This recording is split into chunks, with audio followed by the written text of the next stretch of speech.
आपका अऊज़ु बिल्लाहि मिनश्शैतानिर्रजीम बिस्मिल्लाहिर्रहमानिर्रहीम अल्हाकुमुत्तकासुर हत्ता ज़ुरतुमुल मक़ाबिर कल्ला सौफ़ तअलमून सुम्मा कल्ला सौफ़ तअलमून कल्ला लौ तअलमून इल्मल यक़ीन लतरवुन्नल जहीम सुम्मा लतरवुन्नहा ऐनल यकीन सुम्मा लतुस्अलुन्न यौमइज़िन अनिन नईम। सदक़ल्लाहुल अज़ीम। तर्जुमा भी समाअत फरमा लें। अल्लाह ताला फरमा रहे हैं कि एक दूसरे से बढ़ चढ़ कर दुनिया की ऐश हासिल करने की हवस ने तुम्हें गफलत में डाल रखा है, यहाँ तक कि तुम कब्रिस्तानों में पहुँच जाते हो। हरगिज़ ऐसा नहीं चाहिए, तुम्हें अनकरीब सब पता चल जाएगा। फिर सुन लो कि हरगिज़ ऐसा नहीं होगा, तुम्हें अनकरीब सब पता चल जाएगा।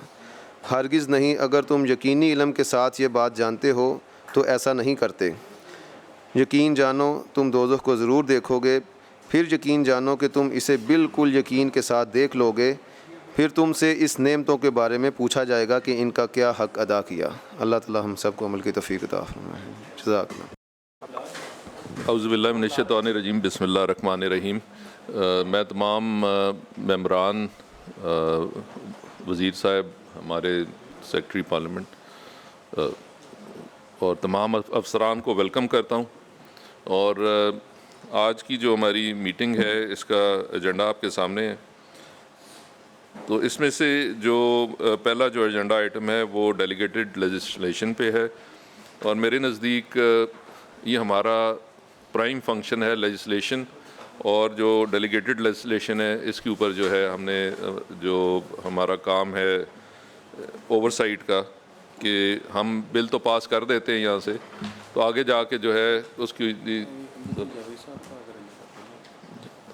जल्दी जावेद साहब पहले काफ़ी देर से तशरीफ रखते हैं। कोई बात नहीं, मैं चाहता हूँ कि वो थोड़ा डेलीगेटेड लेजिस्लेशन, क्योंकि वो भी पार्लियामेंटेरियन है और पार्लियामेंटेरियंस का जो पहला जो फ़र्ज़ है ना वो लेजिस्लेशन है, और एनीथिंग रिलेटेड टू लेजिस्लेशन। तो मैं उनको अंडर ड्यूरेस जो है वो पाबंद करता हूँ कि वो हमारे साथ थोड़ा हमें टाइम दें। तो मैं चाहूँगा कि एक तो जो हमारी डेलीगेटेड लेजिस्लेशन है कि इस मद के अंदर हमें ब्रीफ़ किया जाए, सबसे पहले ब्रीफ़ किया जाए इसके प्रोसेस से, कि इसका एक्चुअल प्रोसेस क्या होता है, और जब यहाँ से एक बिल बन के जाता है तो उसके बाद जब वो डिपार्टमेंट में जाता है तो उसकी फ़र्दर जो आगे लेजिस्लेशन, उसकी जो रूल्स बनते हैं उसका प्रोसेस क्या है, और उसके ऊपर क्या कोई बाइंडिंग रूल्स हैं या क्या तरीक़ेकार है, उससे हमें अवेयर किया जाए। और फिर जो एग्रीकल्चर डिपार्टमेंट का पिछले जो 4-5 साल में अगर कोई बिल वगैरह पास हुआ है तो उसके साथ रिलेटेड जो आपकी डेलीगेटेड लेजिस्लेशन है उसकी क्या स्टेटस क्या है इस वक्त, और जो अभी एक रिसेंट हमने बिल पास किया था फर्टिलाइज़र जो एक्ट था उसके ऊपर प्रोग्रेस क्या है। तो मैं दावत देता हूँ जी डिपार्टमेंट को कि वो प्लीज़ ज़रा ब्रीफ स्टार्ट करे जी। सर बिस्मिल्लाहिर्रहमानिर्रहीम। एजेंडा 1 के हवाले से सर मैं थोड़ा सा बैकग्राउंड अर्ज़ करना चाहूँगा। Agriculture department primarily 2 legislative instrument के ज़रिए रेगुलेशन करता है सेक्टर की। एक फर्टिलाइज़र सेक्टर रेगुलेशन है सर, और एक पेस्टिसाइड सेक्टर रेगुलेशन है। जहाँ तक सर पिछले 5 साल में डेलीगेटेड लेजिस्लेशन का ताल्लुक़ है, तो पिछले 5 साल में कोई डेलीगेटेड लेजिस्लेशन नहीं की गई। हम अपना रेगुलेटरी बिज़नेस 2 कवानीन के तहत चला रहे थे। पहला था फर्टिलाइज़र कंट्रोल आर्डर 1973 जो 1973 में बना, और उसके तहत फर्टिलाइज़र सेक्टर को रेगुलेट किया जा रहा था। और वो जो फर्टिलाइज़र कंट्रोल आर्डर 1973 था वो भी जो हमारा एसेंशियल कमोडिटीज़ प्राइस कंट्रोल का लॉ है उसके एक सब ऑर्डिनेट लेजिस्लेशन के तौर पे काम कर रहा था। जैसे हम उसमें फ्रूट, वेजिटेबल, चीनी, घी की प्राइसेस को रेगुलेट करते हैं, वैसे ही फर्टिलाइज़र को किया जा रहा था। उसके बाद सर ओवर द ईयर चूँकि फर्टिलाइज़र सेक्टर आहिस्ता आहिस्ता 73 में ये सेक्टर पूरा गवर्नमेंट ओन्ड था, फिर ये डीरेगुलेट हुआ, प्राइवेट सेक्टर आया, तो तमाम सूबों ने अपने अपने फर्टिलाइज़र कंट्रोल एक्ट बना लिए। हम सबसे आखिरी सूबा हैं जिन्होंने इस साल पंजाब फर्टिलाइज़र कंट्रोल बिल 2025 पास किया। इस पे इस ऑनरेबल फोरम को डिटेल ब्रीफिंग भी दी गई। आपकी वेटिंग के बाद असम्बली में वो बिल गया और वो बिल पास हो चुका है सर। अब इस बिल की सर जो डेलीगेटेड लेजिस्लेशन है वो है पंजाब फर्टिलाइज़र रूल्स। इस एक्ट को जो एग्जीक्यूट और इम्प्लीमेंट किया जाएगा वो पंजाब फर्टिलाइज़र रूल्स के ज़रिए किया जाएगा, जिसकी इस वक्त हम तैयारी शुरू कर चुके हैं। और उसमें हमारे पास जो 2-3 बड़े स्टेक होल्डर्स हैं, जिसमें पंजाब पाकिस्तान फर्टिलाइज़र एसोसिएशन है, जिसमें ये बड़े फर्टिलाइज़र मैन्युफैक्चरर्स हैं, एफएफसी है, फातिमा है। सर साहब कता कलामी माफ़, थोड़ा सा ना अगर हमें आप प्रोसेस समझा दें कि जो डेलीगेटेड लेजिस्लेशन का प्रोसेस क्या होता है, किस तरीके से की जाती है, डिपार्टमेंट क्या करता है, लॉ डिपार्टमेंट क्या, ये पूरा ज़रा प्रोसेस समझा दें एक जनरल टर्म में। जी सर, आप इजाज़त दें तो अगर इजाज़त दें तो थोड़ा सा मैं जी एक मिनट सर। डेलीगेटेड लेजिस्लेशन का मतलब है एक्ट के बाद रूल्स बनते हैं। Rules is delegated legislation. Rule department बनाता है, draft rules. Department of law उसको वेट करता है। लॉ डिपार्टमेंट की वेटिंग के बाद तो ये डिपार्टमेंट में कोई स्पेसिफिक लोग होते हैं जो इस काम के लिए होते हैं, हर डिपार्टमेंट में होते हैं, या ये इसका क्या तरीका हर होता है? डिपार्टमेंट में उस सब्जेक्ट से जो डील करने वाला शोबा होता है, जैसे हमारा फर्टिलाइज़र का शोबा है, हमारा पेस्टिसाइड का शोबा है, वो डिपार्टमेंट के अंदर अपने ड्राफ्ट रूल्स बनाता है।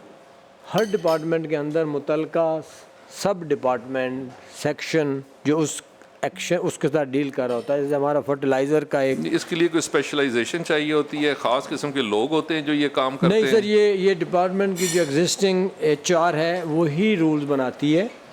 उनको रूल बनाने के लिए अगर किसी किस्म की टेक्निकल सपोर्ट की ज़रूरत हो, एडवाइस की ज़रूरत हो, मशवरे की ज़रूरत हो, तो वो गवर्नमेंट सेक्टर के अंदर से, गवर्नमेंट सेक्टर के बाहर से, इवन बाज़ सबऑर्डिनेट लेजिस्लेशन के लिए कंसल्टेंट भी हायर किए जाते हैं, लॉयर्स हायर किए जाते हैं।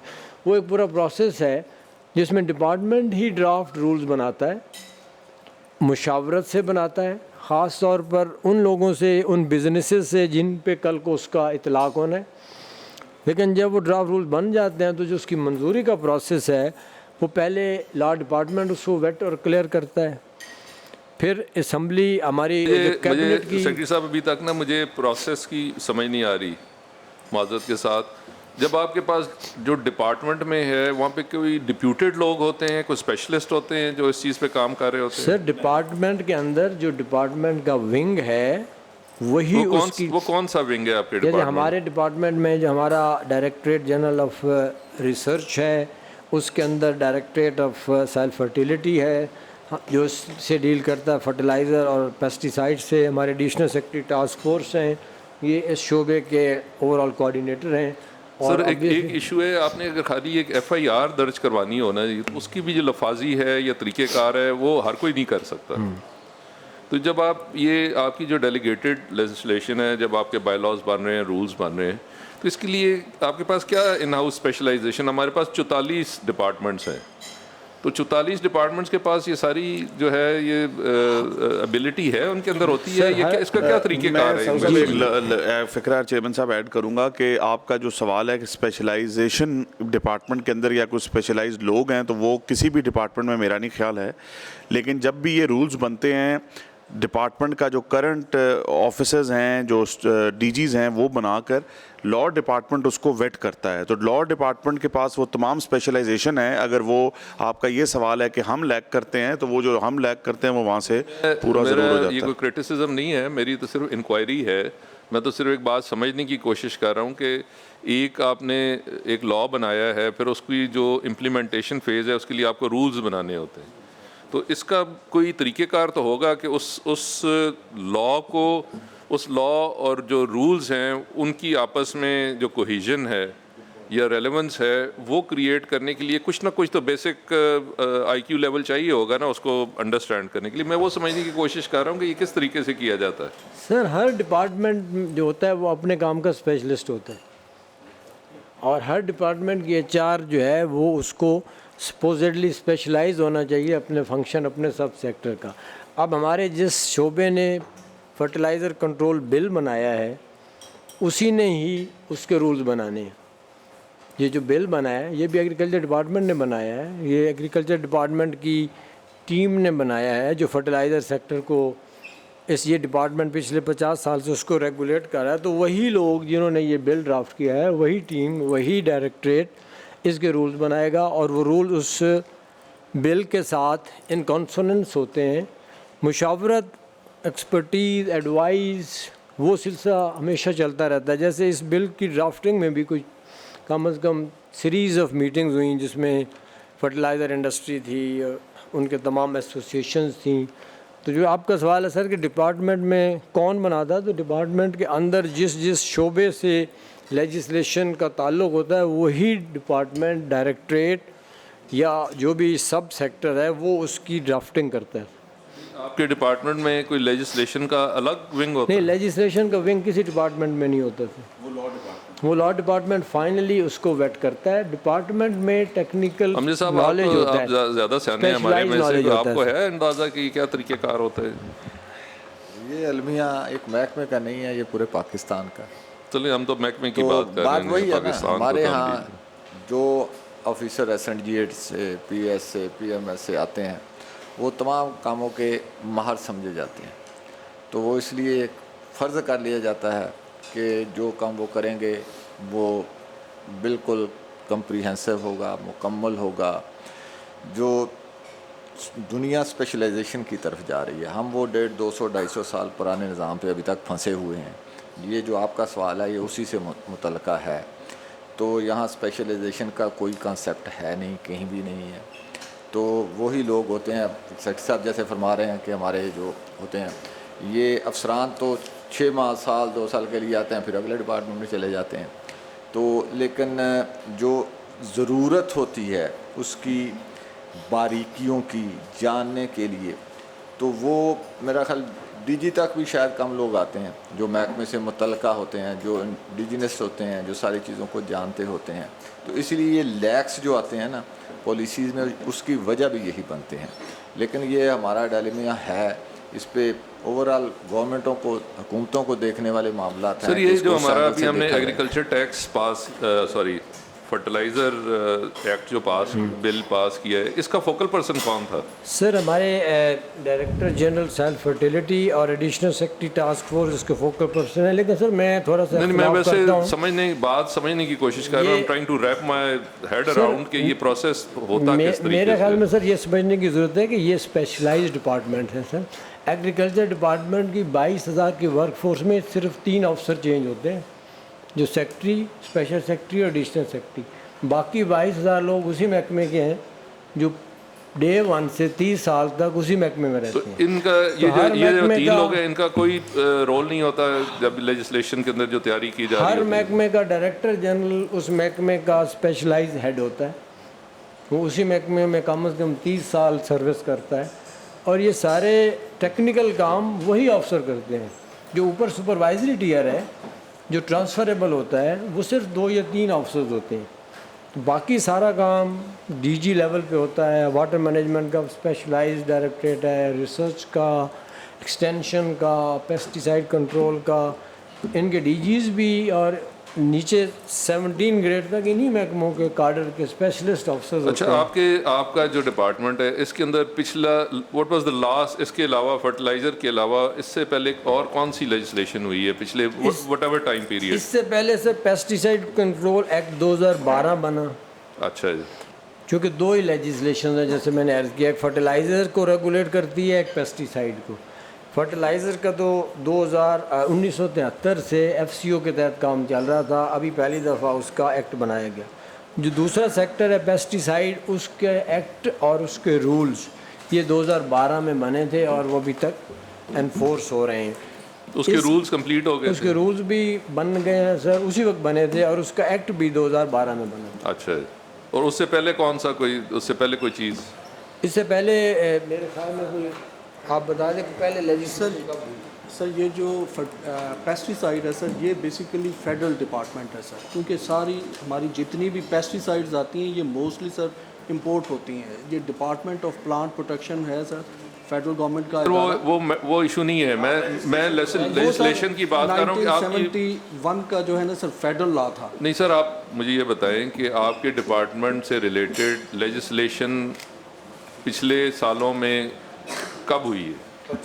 इररेलेवेंट है किस चीज़ की हुई है, पेस्टिसाइड की हुई है, पेस्टिसाइड कंट्रोल एक्ट 2012 सर बना सर, 2012 का सर फर्टिलाइजर। और उससे पहले कोई चीज़? उससे पहले पेस्टिसाइड कंट्रोल एक्ट था, ये भी 1971 का था। ये 1970 और 71 के बाद जो सब चेंज हुए, पेस्टिसाइड एक्ट 71 में बना। नहीं, और 71 से लेके और ये जो पेस्टिसाइड एक्ट अभी है, इसके दरमियान हाँ, और कोई कोई लेजिस्लेशन किसी किस्म की भी? एक्ट नहीं बना। ये दोनों एक्ट, एक 2012 में बना है सर, एक 2025। जनाब चेयरमैन, इसमें मेरी एक क्वेरी है। ये जो पेस्टिसाइड एक्ट है, इसमें इंस्पेक्शन का इख्तियार किसके पास?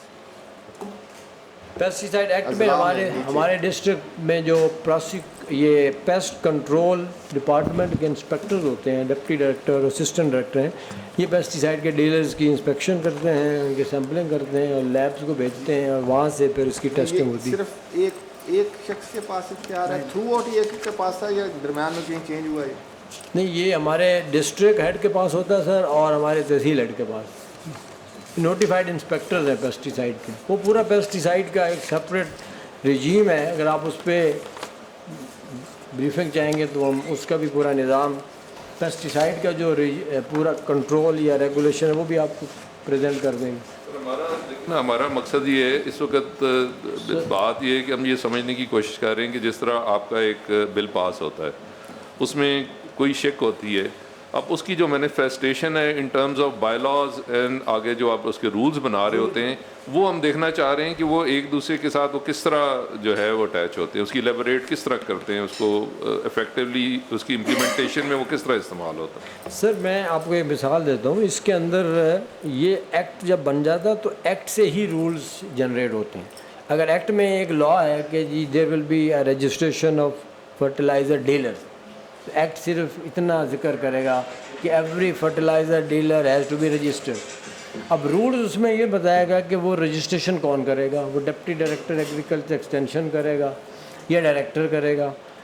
डीलर को रजिस्ट्रेशन के लिए कहाँ अप्लाई करना है, क्या डॉक्यूमेंट्स चाहिए, क्या प्रोसेस होगा, क्या कमेटियाँ होंगी, ये सारी चीज़ें उस एक्ट को इम्प्लीमेंट करने के लिए डिटेल्स जो ये रूल्स में लाई जाती हैं। जो रूल्स होते हैं जब आप एक लेके आते हैं, एक्ट लाते हैं, जी सर, तो वो इन आइसोलेशन होता है, और रूल्स जो होते हैं वो इन अनदर आइसोलेशन होते हैं कि जब ये काम चल रहा होता है इसके ऊपर, तो वो साथ साथ रूल्स भी जो हैं वो भी क्राफ्ट किए जा रहे होते नहीं सर, पहले एक्ट बनता है। हैं। नहीं, Act वो approve तो होता देखे है। ना, वो तो आपकी बात दुरुस्त है, एक्ट से रूल्स बनते हैं। लेकिन जब ये प्रोसेस देखे ना, हमारे पास तो इन स्टेजेस आ रहा है ना, जब आपके पास ये प्रोसेस होता है तो इसको उस वक्त इन आइसोलेशन देखा जाता है, या फिर इनको उस वक्त इसके साथ रूल्स पे भी काम किया जा रहा होता है, पूरा पैकेज दिया जा रहा होता है, या इन आइसोलेशन? नहीं, वो जो पैकेज होता है वो पैकेज होता है, सबसे पहले आइसोलेशन होती है एक्ट की, और तमाम तर फोकस होता है एक्ट पे इन आइसोलेशन। जब एक दफ़ा एक्ट ड्राफ्ट हो जाते हैं तो उसके बाद अप्रूव होने के बाद स्टैंडिंग कमेटी में आपने भी देखे, असेंबली में पास हुआ, उसके बाद सिर्फ फोकस है उन्हीं एक्ट्स के अकॉर्डिंगली जो उनको कोरिलेट करते हैं उनके रूल्स ड्राफ्ट करने में।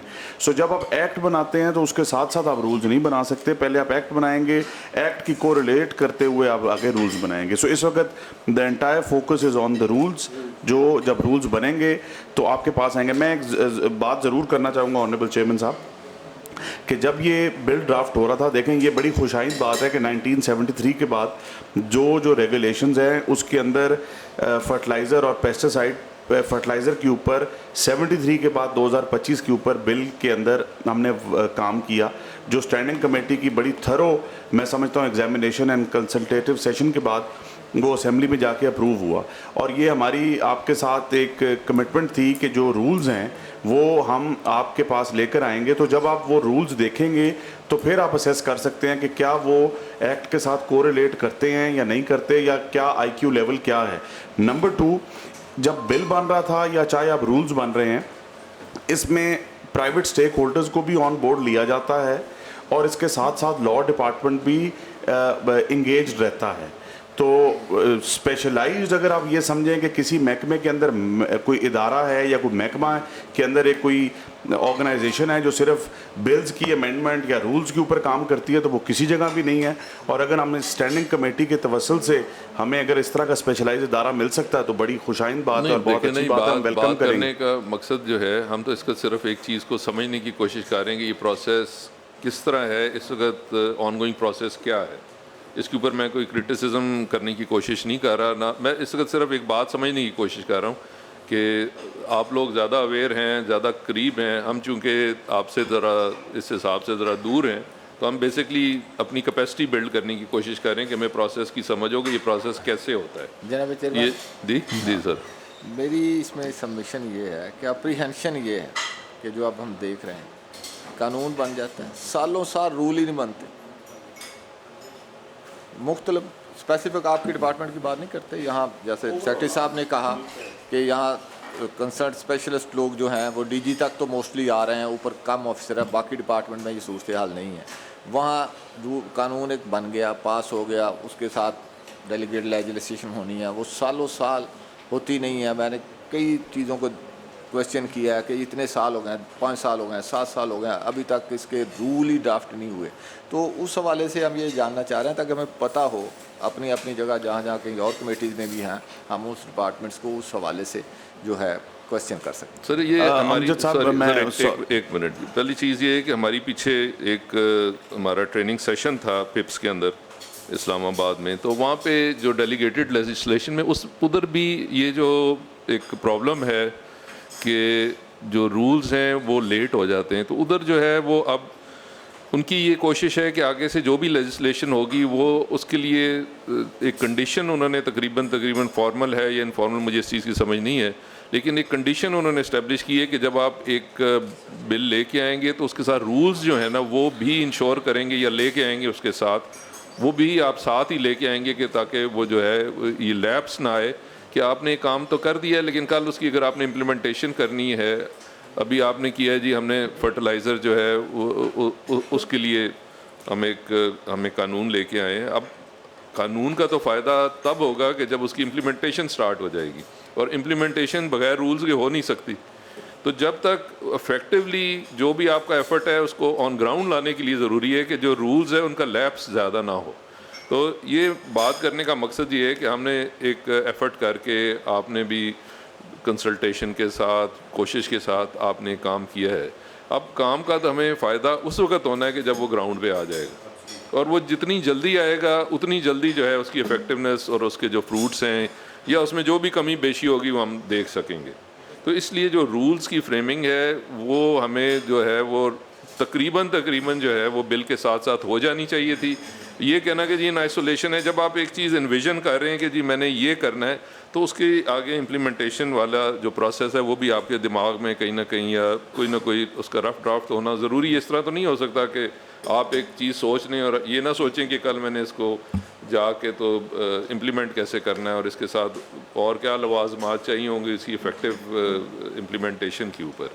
तो बात करने का तो मकसद ये है, और ये चूँकि ये हमारे फंक्शंस का जो है ये सबसे पहला जो है मेन कोर इशू है, जहाँ पे फाइनेंस है वहाँ पे डेलीगेटेड लेजिस्लेशन है, और उसके अलावा जितने भी जो आपकी पॉलिसी के इश्यूज़ हैं ये हमारे डिफाइंड फंक्शंस में से है, और मेरे ख्याल में हमें इसकी तरफ तवज्जो करनी चाहिए। और सारे जितनी भी हमारी कमेटीज़ हैं, अमजद साहब आपकी भी कमेटी है, चौधरी साहब भी बैठे हैं उनकी भी कमेटी है, तो अपनी अपनी कमेटीज़ में जो आपका डेलीगेटेड लेजिस्लेशन के ऊपर जो है आप प्रेजेंटेशन लें और देखें कि अगर कोई लैग्स हैं तो उसके लिए रिक्वेस्ट की जाए कि डिपार्टमेंट को कि अप टू मार्क हों, ताकि इफ़ेक्टिवली जो है जो हमारा विल है ऑफ द हाउस जो आपने कानून पास किया है उसको आप आगे चला सकें। जी प्लीज़। ये मैं एक कमेंट ज़रूर करूँगा। ऑनरेबल मेंबर ने भी बात की, आपने भी बात की ये you should be rest assured from the agriculture department कि अगर हमने एक एफर्ट करके 73 के बाद 2025 के अंदर एक बिल लेकर आए हैं तो उसके रूल्स भी आपको बहुत जल्द आपके सामने रखे जाएंगे और वो आपको इम्प्लीमेंट और एग्जीक्यूट होते भी बहुत जल्द नज़र आएंगे। So rest assured. तो ये हमारे लिए ना ये एक बहुत बड़ा एक लर्निंग एक्सपीरियंस है कि हमने एक इधर लेजिस्लेशन की है और फिर इफेक्टिव लेजिस्लेशन के लिए हम उसको ऑन ग्राउंड ले आए, तो मेरे ख्याल में ये एक अचीवमेंट भी है और एक लर्निंग एक्सपीरियंस भी है। आप डिले पे मीटिंग नहीं करेंगे, वेरी लकी। आप डिले पे मीटिंग नहीं करेंगे, आप रूल्स पे मीटिंग जरूर करेंगे। आप डिले पे मीटिंग नहीं करेंगे, आप रूल्स पे मीटिंग जरूर करेंगे। डिले के ऊपर मीटिंग नहीं थी, ये मीटिंग का मकसद ये था कि हमारी जो है अंडरस्टैंडिंग जो डेवलप हो। ये बेसिकली तो आज आपको जो है हमने करना चाहते हैं जी अहमद खान लगारी साहब। सर मेरी किधर हैं जी? सबमिशन है चेयरमैन साहब, ये आपने सर जो एक नुक्ता हाईलाइट किया है, ये तो इस महकमे से हट के ये बड़ी इम्पोर्टेंट, ये जनरल ऑब्जर्वेशन बिल्कुल ठीक है सर। आइडली ड्राफ्ट एक्ट के साथ ड्राफ्ट रूल बनने चाहिए, ये भी हकीकत है। हमारे सिस्टम में ऐसा नहीं होता आमतौर पे, ये भी हकीकत है। और जो सब कह रहे हैं ये भी हकीकत है कि एक्ट और रूल में बाज़ औक़ात बहुत गैप होता है। वो मतलब अगर 2-3 महीने में या भी 4 महीने में रूल बन जाते हैं तो शायद एक नॉर्मल टाइम है, बट अगर 2-3 साल में रूल नहीं बनते तो फिर तो वो एक्ट का पर्पज़ ही डिफीट हो जाता है। अब ये अगर इस तरह की कोई इस असम्बली, क्योंकि लेजिस्लेशन का पूरा आपका हेड पावर्स हैं, इस तरह की गाइडलाइन, इस तरह की चीज़ें बनाई जा सकती हैं कि एक्ट के बाद कम से कम एक ख़ास टाइम फ्रेम में डिपार्टमेंट्स आर बाउंड के वो रूल्स बनाएं, टाइम लाइन्स हों, ओपन एंडेड ना हो कि जी एक्ट बन गया बना लेंगे 6 महीने में, साल में। ये तो ओवरऑल सारे डिपार्टमेंट सब के लिए एप्लीकेबल है। लेकिन इस ड्राफ्ट फर्टिलाइज़र रूल्स के लिए जो हमारी इस वक्त तक की तैयारी या रेडीनेस है, उसमें मैक्सिमम हम 30 दिन में इसके फाइनल रूल्स इन कंसल्टेशन, जो हमारी 2 बड़ी स्टेक होल्डर हैं सर, एक FM पैक है जिसमें ये 4 बड़ी कंपनियां FFC, एंग्रो, फातिमा और एक PCPA है। हमने इस वीक में दोनों के साथ ड्राफ्ट रूल्स पे डिटेल डिस्कशन रखी हुई है और वो लास्ट स्टेज है, उसके बाद रूल्स रेडी होंगे इंशाल्लाह। और हमें इस चीज़ का बिल्कुल एहसास है कि इसकी इम्प्लीमेंटेशन नहीं होगी जब तक ये रूल कैबिनेट से अप्रूव नहीं होंगे। उसमें कमेटियाँ बननी हैं, उसमें सारे फॉर्म प्रोसीजर तय होने हैं। तो मैं अपने इस एक्ट की या रूल के हद तक तो आपसे कमिट करता हूँ कि हम 30 डेज़ में इसको हतमी शक्ल दे लेंगे। जी बहुत सर ये देखना अगेन आपके ऊपर ये हम इसलिए मीटिंग नहीं बुलाई थी कि हमने कोई आपको कोई यहाँ पे आके आपको हमने दबाव डालना है कि जी जल्दी करें, ये करें। मकसद ये इस मीटिंग का मकसद ये है कि अब एक अवेयरनेस क्रिएट करनी कि ये एक बहुत इम्पॉर्टेंट जो है, ये हमारी रिस्पॉन्सिबिलिटी है एज़ लेजिस्लेटर्स और एज़ जो आपकी स्टैंडिंग कमेटी की बहुत बड़ी रिस्पॉन्सिबिलिटी है कि जो आपकी लेजिस्लेशन है उसको जो है उसका मुकम्मल प्रोसेस जो है वो हम वेलकम जी हमारे स्टीम लेजिस्लेटर्स। तो सर तो हम तो एक्सेप्ट करते हैं ये एक आपकी तरफ से बड़ा अच्छा फोरम है जो डिपार्टमेंट को एक ओवरसाइट और एक रिमाइंडर होता है कि हमने ये काम करना है और कब तक करना है। तो ये आपका जो फंक्शन है वो पार्लियामेंट्री ओवरसाइट है, उसका मकसद यही है कि डिपार्टमेंट्स बहुत सारे मामलात में, क्योंकि सर ऑनेस्टली डिपार्टमेंट के बहुत सारे बिखरे हुए काम होते हैं और जहाँ जहाँ पर उसकी पार्लियामेंट की ओवरसाइट होती है वो चीज़ें रिव्यू होती हैं, मिनिस्टर लेवल पे, सेक्रेटरी लेवल पे ऑन ट्रैक आ जाती हैं कि ये चाहिए काम डिले हो रहा है, ये रूल्स बनने हैं। तो हम बिल्कुल इसको वेलकम करते हैं और इंशाल्लाह ये 30 डेज़ में रूल्स विल बी रेडी। इंशाल्लाह ताला जी। बहरहाल जी वेरी पॉजिटिव रिस्पांस। आपने पहले दिन ही ये हमारे साथ कमिटमेंट की थी कि हम जो है वो रूल्स फॉर्म भी करेंगे इन टाइम, और दूसरा ये कि हम कमेटी के अंदर बिफोर उनको वो आपके साथ जो है वो डिस्कस भी करेंगे। तो that was really very positive. हमारे लिए भी एक खुशकिस्मती की बात है कि आप भी इन मामलात के ऊपर हमारे साथ सोच रहे हैं और इंशाल्लाह ताला we will try to make things better. और मैं अगेन अभी हमारे पास एक और ऑनरेबल चेयरपर्सन तशरीफ़ लाए हैं, उनको भी रिक्वेस्ट करूँगा कि जिधर जिधर कोई जो आपके रूल्स हैं वो अपने अपने डिपार्टमेंट्स के अंदर जहाँ पे कोई रूल्स पेंडिंग है तो उनको ज़रा पुश करें कि जो जो हम कानून पास कर रहे हैं वो इफ़ेक्टिवली जो है इम्प्लीमेंटेशन की तरफ चलें। चलें जी, मेरे ख्याल में आप आगे मूव करें जी। नेक्स्ट एजेंडा पे वैसे सर मैं आपकी मालूमात के लिए सिर्फ थोड़ा सबमिट करना चाहूँगा कि इस एक्ट की इम्प्लीमेंटेशन पार्शली ऑलरेडी स्टार्ट हो गई है। कुछ चीज़ें ऐसी होती हैं जो रूल से बाहर होती हैं। फॉर एग्जांपल इसमें जो एक्ट में कुछ फोरम्स क्रिएट किए गए हैं, district inspection committee, provincial action committee, provincial apex committee, वो नोटिफाई हो चुकी हैं। वो उसमें एक्ट की प्रोविजन ही है कि कमेटी नोटिफाई की जाए और वो कमेटी अब अपना काम शुरू करें। तो उस हद तक इसकी इम्प्लीमेंटेशन ऑलरेडी शुरू हो चुकी है। बट सर इसकी बेसिक जो टेक्निकलिटीज़ है ना जी, आपने फॉर्म्स वगैरह डेवलप करने हैं, उसके अलावा जो आपने फ़ीस का वो जो रूल में सारी चीज़ें आएंगी। नहीं, फ़ीस के अंदर अभी आपने डिटर्मिन करना था जी कि कितने हमने जो है वो करने। जी जी सर, आप कुछ कहना चाह रहे हैं सर? सर एक शिक नंबर है 3 जो हमने अभी 2025 में ये लॉ पास किया है। शिक नंबर 3 है, मैंने आपको व्हाट्सएप भी किया है, आप उसको देख लें। पाकिस्तान स्टैंडर्ड PSQ का एक दायरा है हमारा वफाक का। हमने जो कानून पास किया है इधर, अब ये उससे तसादम है। जो भी वो कमेटी है, वो पूरा एक इदारा है, वो पास करती है कोई भी प्रोडक्ट या कोई भी प्लांट के हवाले से फैक्ट्री वो रजिस्टर्ड करते हैं। तो इधर पंजाब हमने जो कानून में किया कि हम भी उसको करेंगे तो हम दोनों का तसादम होगा। तो उसी कानून को हम पंजाब में भी कर रहे होंगे, उसी को ही हम वफाक में भी कर रहे होंगे। तो अब जो बंदा सिंध में फैक्ट्री लगाएगा या दूसरे सूबे में लगाएगा वो रजिस्टर्ड के चक्कर में रहेगा। लेकिन अगर कोई टेक्निकल इशू है ना तो आप इसको प्रॉपर फोरम के जरिए ले आए, कमेटी को भिजवा दें। तो मैंने भिजवा दिया आपको, मैंने भिजवा दिया। डायरेक्टली भेजिए। अगर देखें ना, मैं अगर ये इस किस्म का टेक्निकल इशू है तो it has to come through the assembly. मैं कमेटी क्योंकि हमारे पास हम ये चले आप हमें भेज दें, हम अगर तो हम मैं उसको अभी ग्रुप में डायरेक्टली भेज देता देख सकते हैं जी। मैं ग्रुप में भेज देता हूँ। चले ठीक है, वो हम उसको देख लेते हैं जी। लेकिन इसका प्रॉपर फोरम जो है ना, you have to come through the.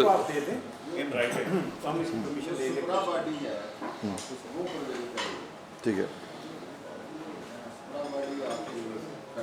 Sir, ऐसी कोई भी अनोमली है तो उसको जो प्रॉपर तरीक़ेकार ये है कि आप इसको थ्रू जो फोरम है वो हमारा असेंबली का है, वहाँ से अगर आप इसको मूव करें तो दैट वुड बी वो प्रॉपर तरीक़ेकार होगा। ठीक है। Then we have to take it up at par. अभी तो हम मैंने ना आप किया है, अब देख लें अगर आप भी मुनासिब समझें। जैसे ये लेजिस्लेशन हो रही है हमारे पास, अब एक लेबर कोड का आया ड्राफ्ट, तो हम जितने स्टेक होल्डर्स हैं हम उनको कमेटी में बुला रहे हैं कि वो आएँ अपनी रिजर्वेशन। होता क्या है, मैं डिपार्टमेंट की बात नहीं कर रहा, मैं अपने डिपार्टमेंट की बात कर रहा हूँ। वो कुछ लोगों को फॉर्मेलिटी पूरी करने के लिए एक मीटिंग कर लेते हैं कि जी हमने उनसे इस एक्ट के अंदर जो है मिनिस्टर साहब ने बहुत प्रोएक्टिवली जितने स्टेक होल्डर्स हैं ना उनको केस है ना, जी, जी। यहाँ एक बंदा बैठा है वो कर रहा है तो ठीक है। बात तो ये है कि यहाँ ना भी हो, वो सिस्टम के अंदर इस तरह की चीज़ें डिज़ाइन हो जाए कि वो हर को उससे ही गुजर के जाना पड़े ताकि वो ये केस टू केस हमारा प्रॉब्लम ये है, यहाँ कोई बंदा ठीक बैठा है। आप पहले बहुत खत किताबत करते हैं, इसको भी उस खत किताबत में डालें।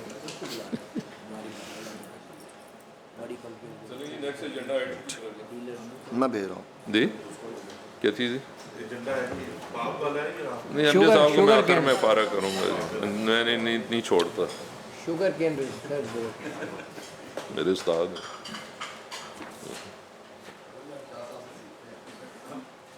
जी। सर नेक्स्ट एजेंडा आइटम जो है वो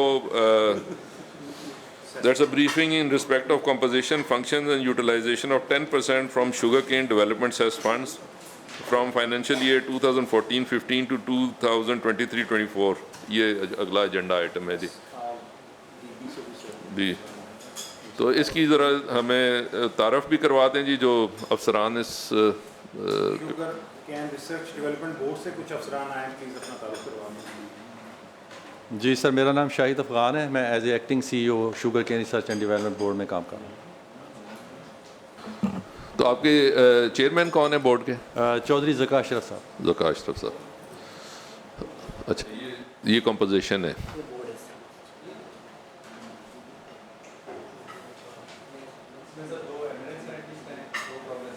हैं, 3 sugar mills Pakistan sugar mill association के मेंबर्स हैं और चेयरमैन भी PSMA से हैं, और सेक्रेटरी वर्दी सेक्रेटरी फूड हैं, secretary agriculture, secretary industries, vice chancellor university of agriculture Faisalabad, DG extension, DG research और डायरेक्टर शुगर के हैं। ये कब फॉर्म हुआ था ये सर 2014 2023 में ये बना है। 2023 में केयरटेकर गवर्नमेंट के दरमियान ये नोटिफाई हुआ। ये सर डिपार्टमेंट प्रोग्रेशन चेक कर ये सर डिपार्टमेंट रिकमेंड करता है।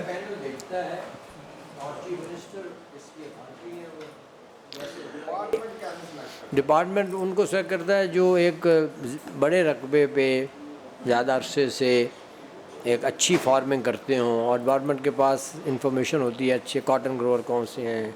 2 चीज़ें होती हैं सर, बड़े रकबे पे हों, मॉडर्न फार्मर हों, प्रोग्रेसिव हों, बेहतर फार्मर्स हों, और वो पैनल जाता है। ये सारी चीज़ें फिर साइंटिस्ट का पैनल, ग्रोअर का पैनल, अप्रूवल उस पैनल में से फाइनल सिलेक्शन चीफ मिनिस्टर करते हैं।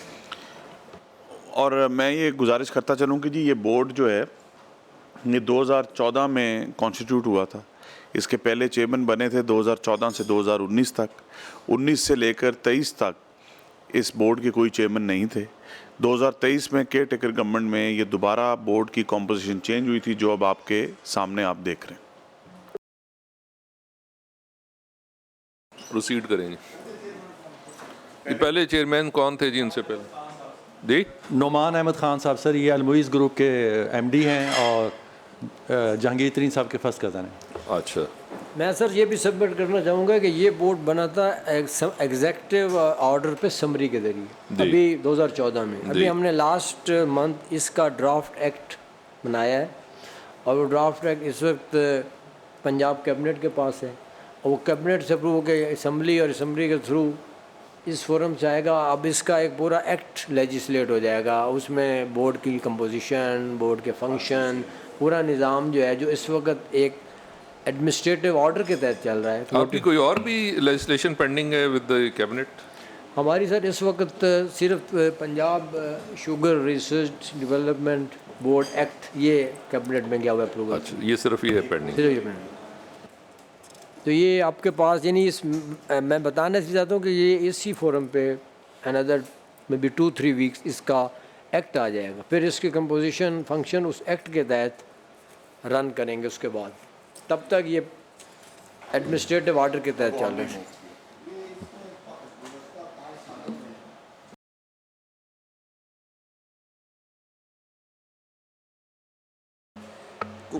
पाँच साल में क्या कोई रिसर्च कोई कितना एक पैसा इन्वॉल्व है पहले वो देख लेना है, फिर उसके बाद रिसर्च की बात करेंगे।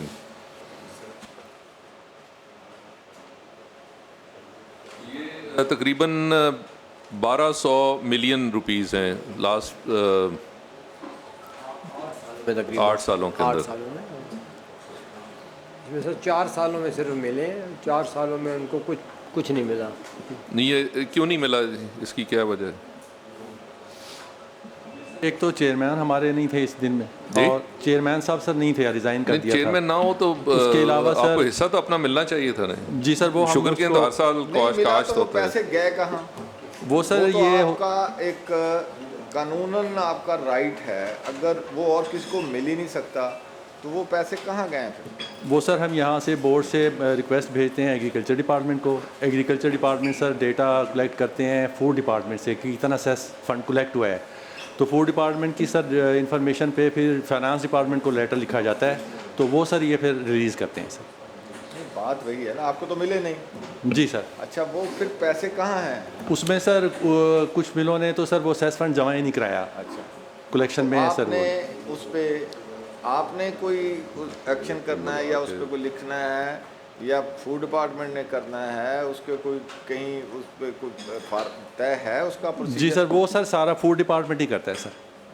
तो आपने कभी उस पर पूछा कि जी हमें तो नहीं मिल रहा है पैसे? जी हम सर उनको रेगुलरली उनको रिक्वेस्ट भेजते रहे, बताते रहे, उनसे पूछते रहे। सर ये तो थोड़ा सा ना अजीब सी चीज़, जब फिगर्स नज़र आ रहे हैं जी 2016-17 में 499 मिलियन मिले, फिर एकदम से पता नहीं शुगर केन कम हो गया, फिर 133 मिले, फिर 148, फिर शुगर केन नापैद हो गया, फिर ज़ीरो, फिर एकदम से पैदा हो गया 417, फिर ख़त्म हो गया।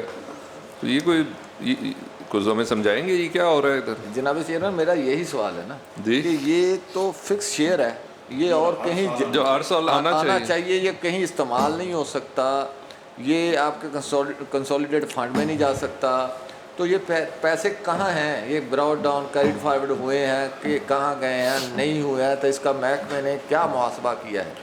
अगर ये नहीं इकट्ठे कर सके, अगर कोई इसके रूल्स अवेलेबल हैं जी, इसके एक्सप्लेन करता हूँ तो सर। ये फूड वालों के पास भी है, तो उनसे क्लेम तो करने चाहिए। शुगर सेस सर तमाम आने तो यहाँ भी चाहिए।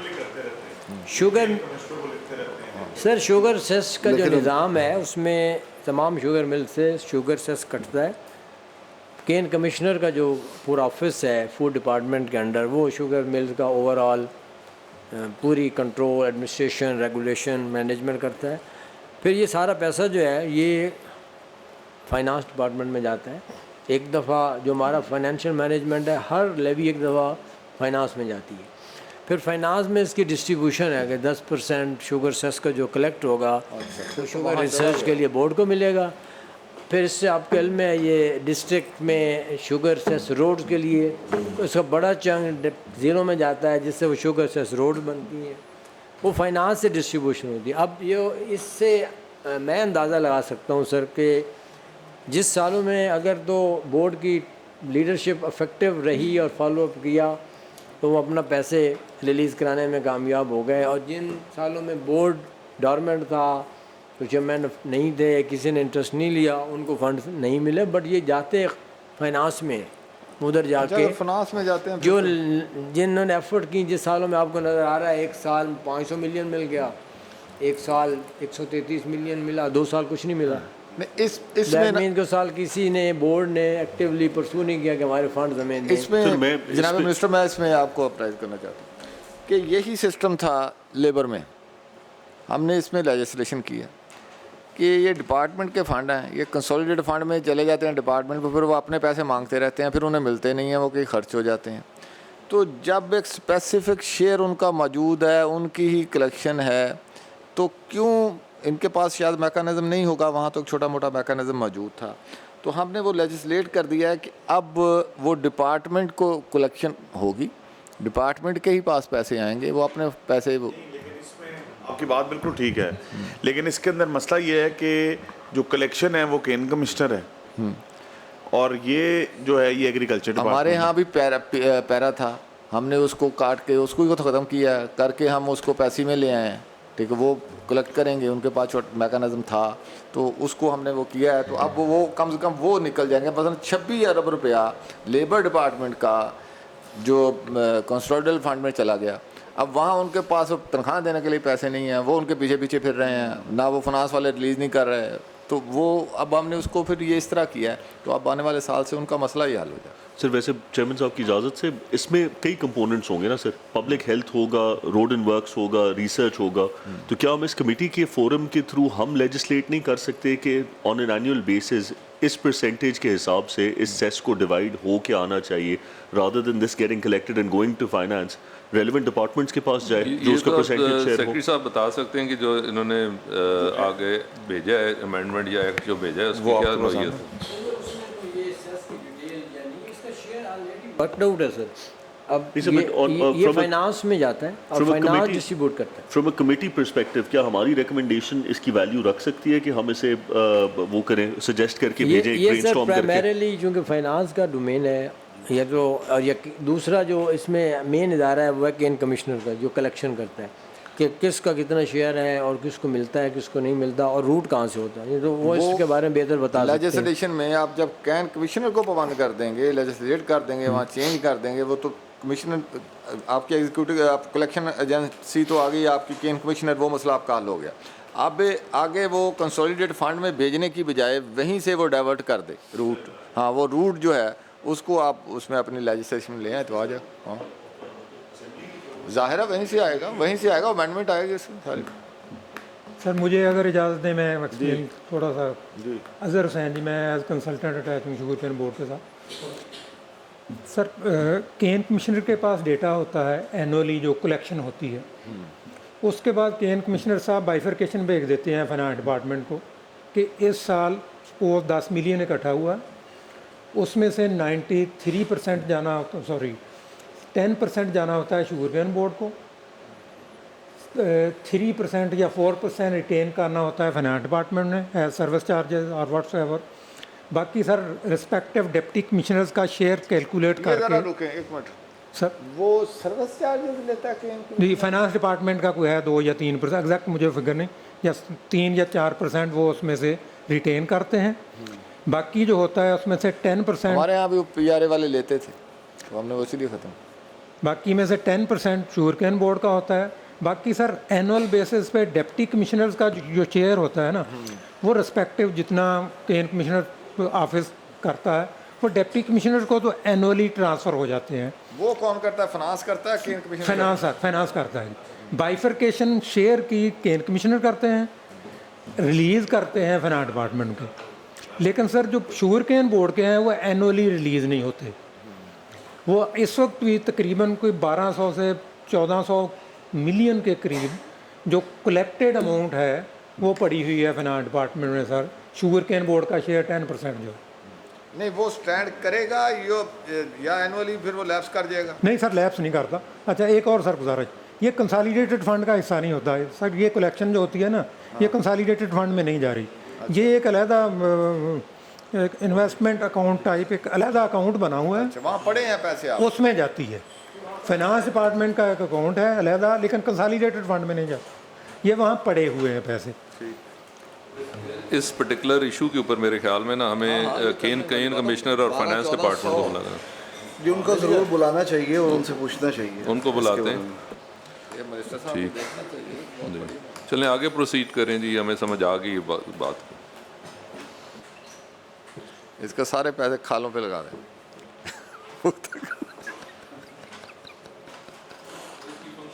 ज़रा फंक्शंस आगे बताएंगे ये भी अब। ये सर बेसिकली इस वक्त जो हम लोग कर रहे हैं उसमें एक तो सर हम कोई रिसर्च जर्नल्स भी पब्लिश कर रहे हैं, बुक्स पब्लिश कर रहे हैं।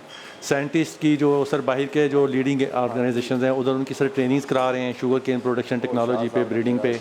उसके अलावा सर कुछ मुल्कों के साथ हमने ट्रस्ट एग्रीमेंट किए हैं जहाँ से हम शुगर केन की वैरायटीज़ और उनका जो जेनेटिक मटीरियल है वो लोकली मंगा के हमारे जो रिसर्च सेंटर हैं उनको डिस्ट्रीब्यूट कर रहे हैं। ये काम जो है ये आपके रिसर्च सेंटर्स का नहीं है, आप ये इन पैरेलल काम कर रहे हैं? नहीं, ये रिसर्च सेंटर की सर हमारा जो बोर्ड का मकसद है to strengthen, to support and to facilitate research centres for their R&D activities. नहीं, आपने जो रिसर्च सेंटर्स है उनको करना है ना जी? जी सर, रिसर्च सेंटर्स को सर ये काम आप खुद भी कर रहे हैं? नहीं सर, रिसर्च सेंटर्स को हम सपोर्ट कर रहे हैं ये ट्रेनिंग के लिए, उनकी कैपेसिटी बिल्डिंग के लिए जर्न प्लान इम्पोर्ट करके वो सर हम उनको देते हैं। नहीं, आप जो डिमांड है या जो वो सपोर्ट मांग रहे हैं वो आप अपने पास से डिमांड देते हैं या वो आपको कुछ कहते हैं कि हमें इस चीज़ की ज़रूरत है? वो सर उनकी तरफ से प्रपोजल्स आती हैं, वो सर बोर्ड में फिर डिस्कस होता है, बोर्ड सर फिर इसको अप्रूव करता है। अच्छा, तो इफेक्टिवली फ़िलहाल तो कुछ भी नहीं हो रहा ना पैसा है ना आप कुछ कर सक रहे हैं। मैं कहता तनख्वाहों पे ही लग रहा है खर्चा है इस वक्त।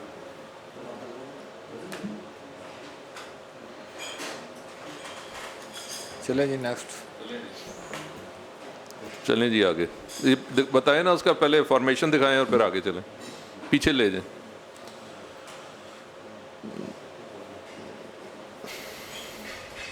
जी आगे चलें जी इससे। ओ यार ये ठीक आगे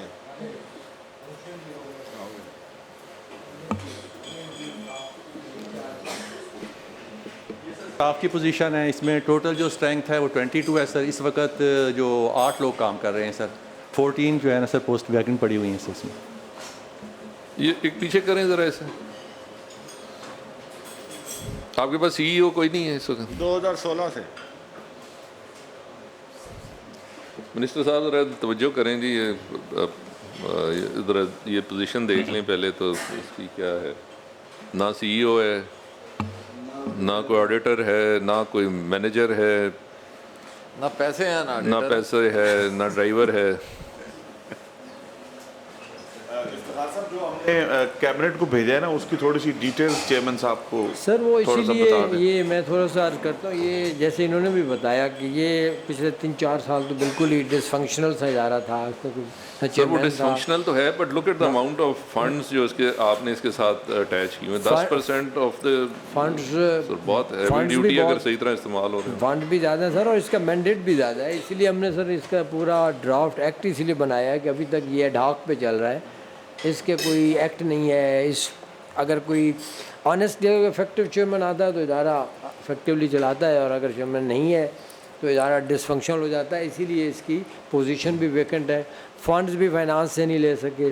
तो ये नए एक्ट और प्रॉपर जब इसका बोर्ड तश्कील पाएगा तो इंशाल्लाह ये इसकी जो रिक्रूटमेंट, इसकी फंडिंग, इसके सारे इश्यूज जो है एड्रेस होंगे। मैं समझता हूँ ऑनरेबल चेयरमैन साहब और ऑनरेबल मेंबर्स, वो एक हमारे पास एक अच्छी अपॉर्चुनिटी होगी इस बोर्ड को बाकायदा तौर पे फंक्शनल करने का। और एक हमारे पास आपकी कमेटी के अंदर ये जब चीज़ आएगी तो उसके अंदर हम जो भी करना चाहेंगे, एग्रीकल्चर डिपार्टमेंट बिल्कुल इसको चाहता है कि ये मुकम्मल तौर पे फंक्शनल हो, और जो इसका अमाउंट है, जो इसको 10% है, वो हमें ऑन ईयरली बेसिस जो है वो मिलता भी रहे। तो ये एक अपॉर्चुनिटी जो है, इसमें मेरा ख्याल है आपको एग्रीकल्चर डिपार्टमेंट को शाबाश देनी चाहिए कि आपकी मीटिंग से पहले हमने एक्ट कैबिनेट में भिजवा दिया हुआ। सर आपकी बड़ी मेहरबानी है कि पार्लियामेंटरी ओवरसाइट को डाला, इसमें तो डाला है पार्लियामेंट्री बोर्ड में। नहीं, बोर्ड में नहीं तो उसमें जब आएगा इधर तो डाल देंगे। इसकी नई फॉर्मेशन में डाल बिल्कुल डालना चाहिए। और मैं समझता हूँ कि जो प्रोग्रेसिव फार्मर्स हैं उन वो भी 2 से ज़्यादा होने चाहिए। ये आगे चलें।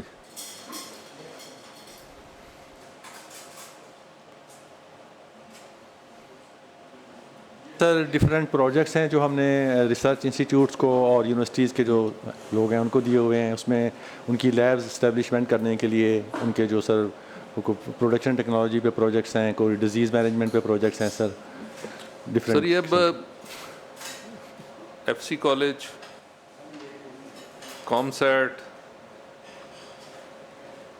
तो बिल्कुल ही कोई डायरेक्शनलेस सी चीज़ लग रही है मुझे। तो कोई इसकी कोई समझ नहीं आ रही। इस्लामाबाद में ये सर बेसिकली जो हमारा एक बीमारी है जिसको रद्दा रोग, रेड रॉट कहते हैं, उसकी डिफरेंट स्ट्रेन्स रिपोर्टेड थी कि जो पंजाब में इन्फेक्ट कर रही हैं, और एक बड़ी ज़बरदस्त वैरायटी थी SPF 234, वो उसकी वजह से ऑब्सलीट हो गई है। तो उसका सर प्रोटोकॉल इस्टेब्लिश करना था स्क्रीनिंग का कि किस तरह करना है। तो उसके लिए सर जिनके पास जो कैपेसिटी अच्छी थी, हाई टेक लैब्स थी जिनको, तो उन्हें सर हमने इसमें इन्वॉल्व किया है। मेन जो ये इंस्टीट्यूट है सर, ये शुगर केन रिसर्च इंस्टीट्यूट ही है जो इसमें सर काम कर रहा है। तो ये SRI क्या है वैसे? Sugar cane research institute sir ये मेन इंस्टीट्यूट है सर जो इसमें रेड रॉट पे सर प्रोजेक्ट कर रहा है। नहीं, SRI जो है ये आउटसाइड अयूब रिसर्च है। ये अयूब रिसर्च में सर, दे अयूब रिसर्च में, अयूब रिसर्च है ना, अयूब रिसर्च में शुगर केन रिसर्च इंस्टीट्यूट है SRI। और कॉमसेट जो है कॉमसेट सर ये बायोटेक पे काम कर रहे हैं। इन्होंने जो उसकी DNA फिंगरप्रिंटिंग करनी है रेड रॉट की डिजीज़ की, स्ट्रेन्स की, और उसको टैग करना है जीन को सर रेजिस्टेंस डेवलप करने के लिए। जिसके पास सर जो हाई टेक फैसिलिटीज़ थी सर, हमने उनको सबको इकट्ठा कर दिया है ताकि वो कोलैबोरेटिव वर्क करें और उसमें से कोई प्रोडक्टिव आउटकम निकल सके। ये ऑनगोइंग है ये पुराने हैं? ये सर ऑनगोइंग है सर। इसी तरह सर ये सिंथेसिस ऑफ बायोपॉलीमर है। मोलेसिस सर इस वक्त मार्केट में तकरीबन 40 रुपीज़ kg है, लेकिन उससे उन्होंने हमारे एक फ्रांस से PhD की है खातून ने, उन्होंने एक बायो रिएक्टर डिज़ाइन किया है। उस बायो रिएक्टर से सर उसने मोलेसिस को कन्वर्ट कर दिया है बायोपॉलीमर में। बायोपॉलीमर सर एक नेचुरल सोर्स है और उससे जो बोन रिप्लेसमेंट्स हैं, हार्ट के स्टंट्स हैं, वो बन सकते हैं सर। तो ये बड़ा पोटेंशियल है एक वैल्यू एडिशन के लिए शुगर इंडस्ट्री के लिए। नहीं देखिए ना, आप रिसर्च तो हो रही है शुगर केन की, तो मोलेसिस जो है ये भी शुगर केन में शामिल होते हैं? जी, ये मोलेसिस जो सर जब शुगर बनती है उसमें से निकलता है शुगर के साथ। तो जो शुगर से अल्कोहल बनती है वो भी इसमें शामिल है? जी, मोलेसिस से सर अल्कोहल भी बनाई जा सकती है सर, वो भी बन रही है, एक्सपोर्ट भी हो रही है सर।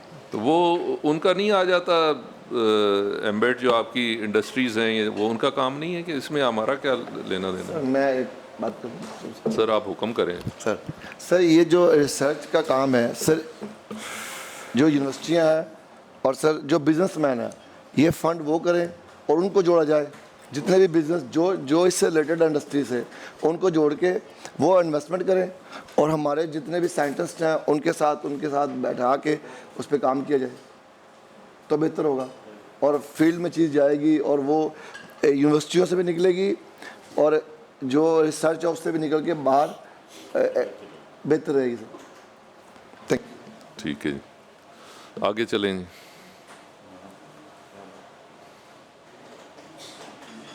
सर प्रोजेक्ट्स की डिटेल है इसमें। एक तो सर शुगर केन मैकेनाइजेशन के लिए हमने एग्रीकल्चर इंजीनियरिंग डिपार्टमेंट को, पंजाब को रिवर्स इंजीनियरिंग का प्रोजेक्ट दिया है। वो शुगर केन का जो प्लांटर है सर वो डिज़ाइन कर रहे हैं। तो मैनुअल प्लांटेशन में सर तकरीबन 1 से 2 दिन लग जाते हैं 1 एकड़ पे आम तौर पे, लेकिन ये जो प्लांटर है सर ये 5-6 काम एट ए टाइम करता है। ये रीज भी निकालता है सर, फर्टिलाइज़र भी डालता है, सीड को काटता भी है, उसको प्लेस भी करता है, उसके ऊपर मिट्टी भी डालता है। सोर्स कहाँ से किया था जी? ये सर जॉन डियर की कंपनी सर है पाकिस्तान में, उन्होंने इंपोर्ट किए थे प्लांटर सर, तो उनसे सर फिर हमने इनको नहीं, ये प्लांटर कामयाब थे, आपने इनको क्यों सिलेक्ट किया एक पर्टिकुलर प्लांटर को? इसमें भी कई होंगी ना म्यूटेशंस, लेफ्ट राइट किस्म की मुख्तलिफ किस्में होंगी, तो ये एक को पर्टिकुलरली आपने क्यों से ये मोस्टली सर जो वर्ल्ड वाइड जो प्लांटर है ना सर वो एक ही SOP पे डिज़ाइन है। वो 5 फुट पे ना डबल रो प्लांटेशन करते हैं सर, तमाम जितने भी पाकिस्तान में हैं आप काम कर रहे हैं, इंडिया में, थाईलैंड में, चाइना, ब्राज़ील, टोटल सर ये 5 feet double row raised bed plantation की टेक्नोलॉजी सर पूरी दुनिया में एक्सेप्टेड है।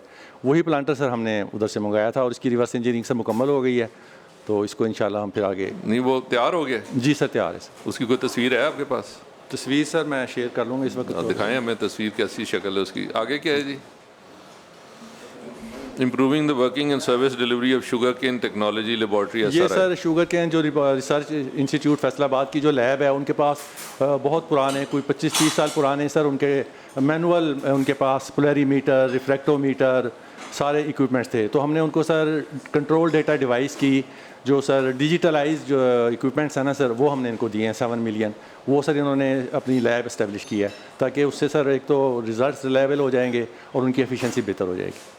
अच्छा जी, अगला क्या आइटम है? Budget detail for raising of sugar cane seedlings in nursery sheds. जी ये सर जो बाहर से हमने जर्म प्लाज्म इंपोर्ट करके दिया है ब्राज़ील से, USA से, तो उसको सर ग्रो ये नेचुरल कंडीशन में ग्रो करते थे। ये बड़ा सेंसिटिव और कीमती मटेरियल है तो वो ज़ाया हो जाता था, तो उसके लिए सर हमने इनको नर्सरी शेड के लिए फ़ंडिंग दी है ताकि ये वहाँ पे सीडलिंग जो ग्रो करें उसकी एक तो मोर्टेलिटी कम हो और वो सर उसका बेहतर तरीके से उसको हैंडलिंग कर सकें।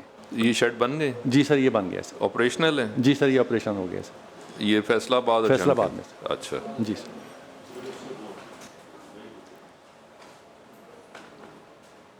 इसके अलावा सर हमने शुगर केन रिसर्च इंस्टीट्यूट को वहाँ पे उनकी बाउंड्री वाल नहीं थी, 150-200 एकड़ का सर उनका फील्ड था, वहाँ से सीड चोरी होता था और मसले बनते थे। उसकी सर हमने पूरी बाउंड्री वाल उनको प्रोटेक्शन करके दी है और उनको वहाँ पे सर एक वे ब्रिज लगा के दिए अंदर ही ताकि वो उधर से गन्ने का वज़न हो और फिर वो बाहर कंट्रोल्स में जाए।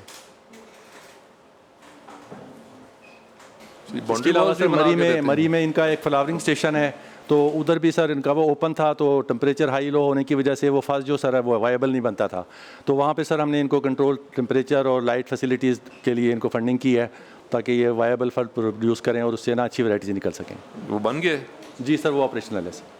देखा आपने जाके? जी सर मैंने देखा। उधर फाज आ रही है उसके ऊपर? जी सर फाज आके इधर ग्रो कर रहे हैं फैसलाबाद में सर। जी कब आती है फाज? ये सर जुलाई में, अगस्त में सर लेकर आते हैं वहाँ से। नहीं फाज कब आती है प्लांट के ऊपर?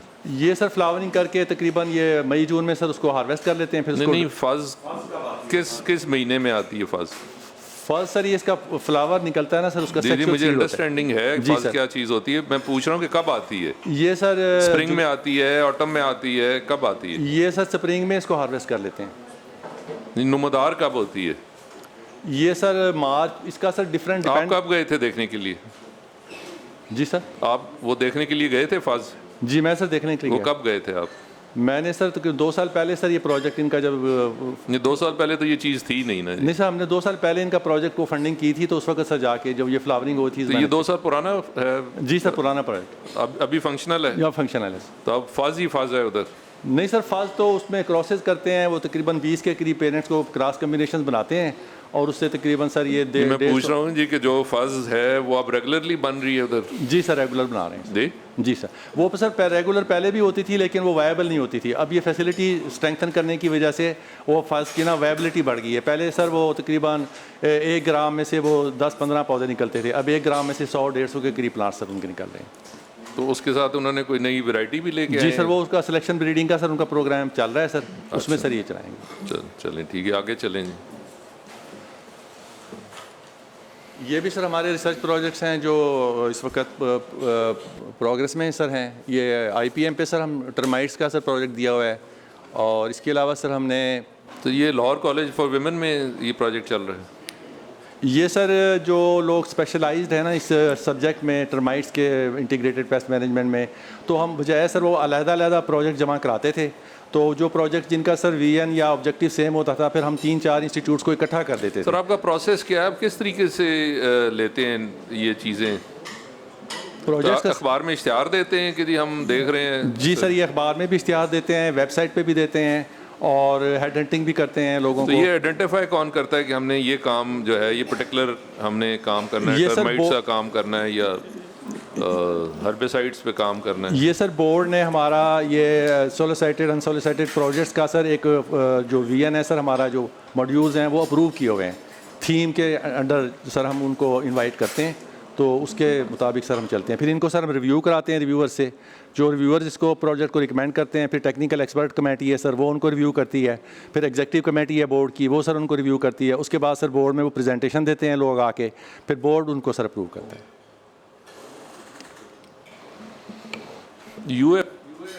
University of agriculture Faisalabad, university of agriculture Faisalabad.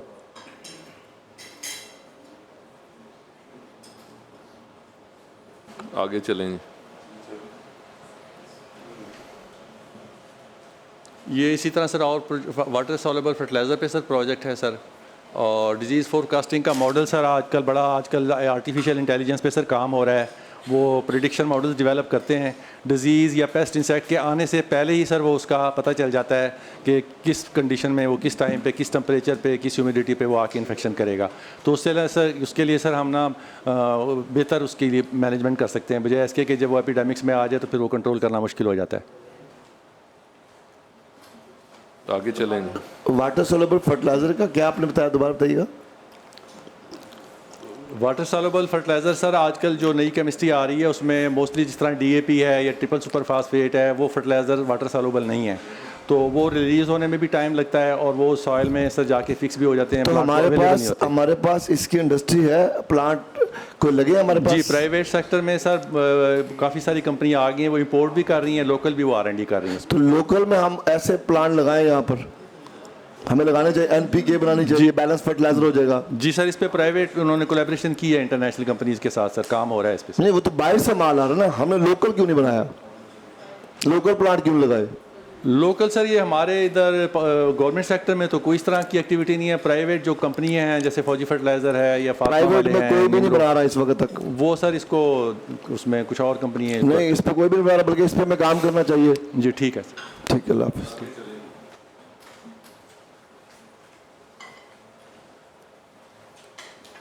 ये सर इसी तरह एक वेब सिमर डिजीज़ है, उसके ऊपर सर एक प्रोजेक्ट किया हुआ है शुरू। और इसके अलावा सर जो शुगर केन जूस है वो सर हमारा नेशनल ड्रिंक है, लेकिन हमारे पास दुनिया जहान के हमारे पास सर जूस अवेलेबल है मार्केट में, लेकिन इसकी टिन पैकिंग जो शुगर केन जूस है ब्राज़ील में बहुत सारे मुल्कों में सर इसकी वो कार्बोनेटेड भी है, वो उसका कॉकटेल भी वो शुगर केन जूस को टिन पैकिंग में कर रहे हैं।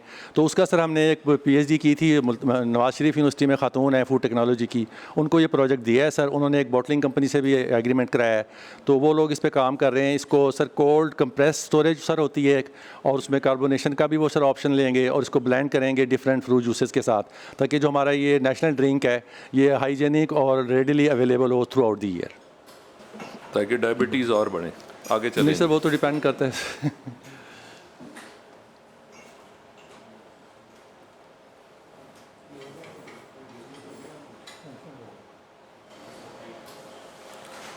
सेक्रेटरी साहब, हम इंतज़ार कर रहे हैं कि आप कब हमारे सामने लेके आएंगे इसके जो ये सर मैं बिल अगेन जो जैसे आप- मिनिस्टर का ये बहुत सारे मिसिंग एरियाज थे लेजिस्लेशन में। हमने एक साल में फर्टिलाइज़र कंट्रोल बिल बनाया, पास कराया।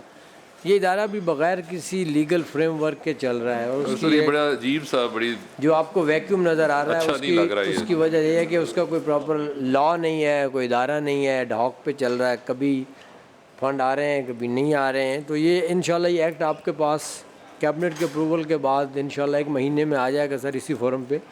उस एक्ट को आप जिस तरह से एग्जामिन करेंगे उसी के ज़रिए ये पूरा निज़ाम चलना है और कंट्रोल होना है। ठीक है, इंशाल्लाह इंशाल्लाह।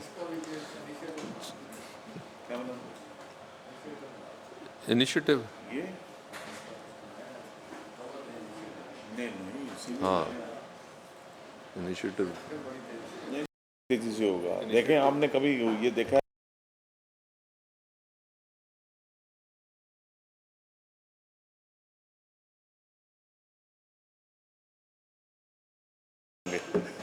चलें जी, नेक्स्ट एजेंडा आइटम जो है जी ये स्टार्ट क्वेश्चन नंबर है जी 15/2024 moved by honourable mister Amjad Ali Javed साहब MPA PP 121 along with recruitment record during the tenure of the XVC।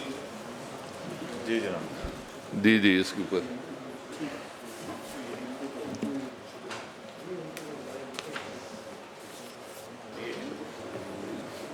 जी किनको ज़रा यूनिवर्सिटी फैसलाबाद से जी जनाब, प्लीज़ इंट्रोड्यूस योरसेल्फ सर। जी अस्सलाम वालेकुम, जुल्फ़कार अली जी, वाइस चांसलर यूनिवर्सिटी फैसलाबाद। माशाल्लाह, अच्छा जी। सर ये हाउस की तरफ से है, रेफरेंस आया हुआ हमारे पास से जी जी, तो इसके ऊपर ज़रा आप हमें इसमें सवाल एक मिनट जी, जो सवाल है ये अमजद अली जावेद साहब जो है वो जनाब चेयरमैन, इसमें ना मेरी ये सबमिशन है कि ये एक इसका एक एडजर्नमेंट मोशन भी थी, वो पता नहीं सेक्रेटरीट ने कैसे वो रेफ़र कर दी है उस कमेटी को।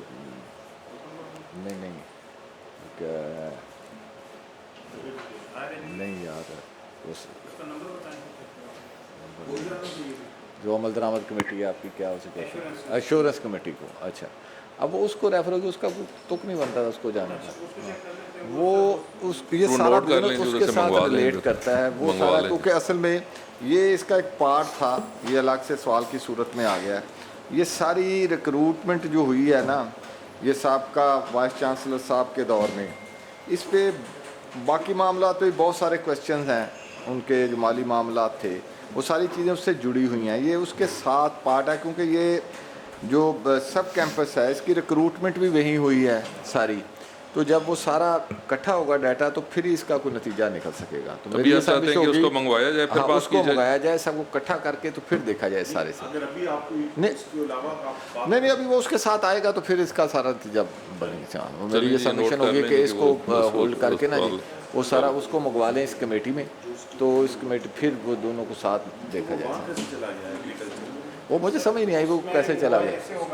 वो on the floor of house minister साहब ने कोई एश्योरेंस दी होगी। एश्योरेंस कमेटी का मतलब यही है कि जो assurances on the floor of house by the concern minister दी जाती हैं, तो वो matter sir of adjournment motions और एनी अदर टूल्स वो रेफर हो जाती है। सर मुझे जहाँ तक याद है कि ये एडजर्नमेंट मोशन आया था और इसका फ्लोर ऑफ द हाउस भी यही कहा गया था कि this is clubbed along with the issue that is with in the pertaining to the committee. हाँ, वो यहाँ आना था, वो उस तरफ जाने का तुक नहीं बनता था, क्योंकि कभी कोई उस पर वो फाइनल आया नहीं था कि जो उस पर अभी तो उसकी डिगिंग ही नहीं हुई थी, तो उसको एश्योरेंस की तरफ जाना कहाँ था। इसे क्लब किया गया था।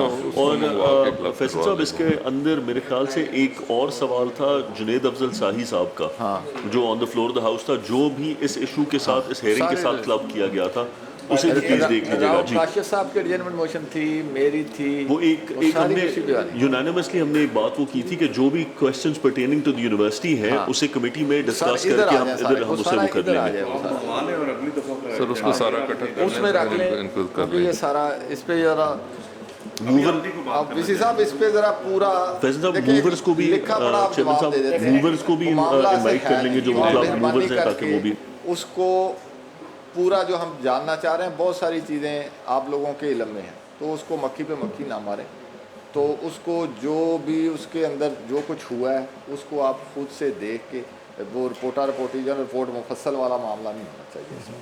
तो इसके लिए आप पहले भी आया है जवाब, तो बेहतर होगा कि उसको आप पूरे मामले को पूरी तरह वीसी साहब बहुत सारा कंसर्न ताकि है आप- उसमें बहुत सारा और मुख्तलिफ concern है। हमारे जो मेंबर्स हैं उन्होंने अपना कंसर्न शो किया तो हम उसको थोड़ा हर चीज़ को कंसोलिडेट कर लेते हैं उतनी देर तक ज़रा आप थोड़ी अपनी इसीलिए आज हम इसको पेंड कर रहे हैं वर्किंग कि जो है ना वो सारा कर मामला लें। इकट्ठा ही देखा जाए, अलग अलग ना हो। चलें जी, एजेंडा आइटम जो है वो पेंड करते हैं। ठीक है ना, तो ख़त्म हो गया हमारे एजेंडा आइटम। अच्छा चले जी, मैं शुक्रिया अदा करता हूँ जी तमाम साहिबान, आप तशरीफ़ लाएँ जी, बहुत बहुत शुक्रिया जी।